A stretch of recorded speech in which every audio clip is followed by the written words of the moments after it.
വിശുദ്ധ മത്തായി എഴുതിയ സുവിശേഷം അധ്യായം 5 വാക്യങ്ങൾ 43 മുതൽ 48 വരെ. ശത്രുക്കളെ സ്നേഹിക്കുക.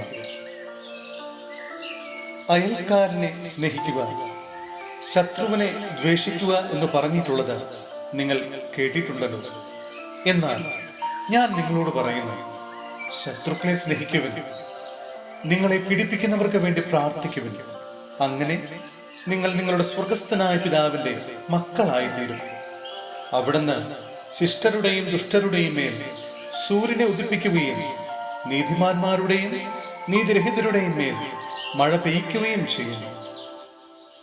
നിങ്ങളെ സ്നേഹിക്കുന്നവരെ നിങ്ങൾ സ്നേഹിച്ചാൽ നിങ്ങൾക്ക് എന്ത് പ്രതിഫലമാണ് ലഭിക്കുക? ചുങ്കക്കാർ പോലും അതുതന്നെ ചെയ്യുന്നില്ലേ?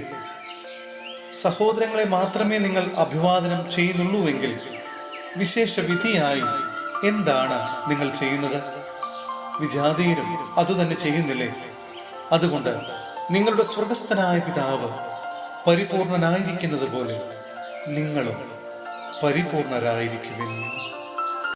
സഹോദരരെ, വിശുദ്ധ പൗലോസ്ലീഹ ഫിലിപ്പിയായിലെ സഭയ്ക്ക് എഴുതിയ ലേഖനം അധ്യായം 4 വാക്യങ്ങൾ 10 മുതൽ 14 വരെ. സഹായത്തിന് നന്ദി. നിങ്ങളിപ്പോൾ വീണ്ടും എന്നോട് താല്പര്യം കാണിക്കുന്നതിനാൽ ഞാൻ കർത്താവിൽ വളരെ സന്തോഷിക്കുന്നു.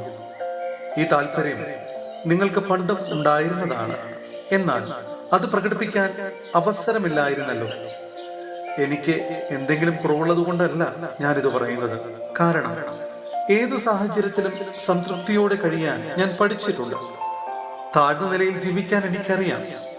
സമൃദ്ധിയിൽ ജീവിക്കാനും ഏതു സാഹചര്യത്തിലും കഴിയാനും എനിക്ക് പരിശീലനം ലഭിച്ചിട്ടുണ്ട്.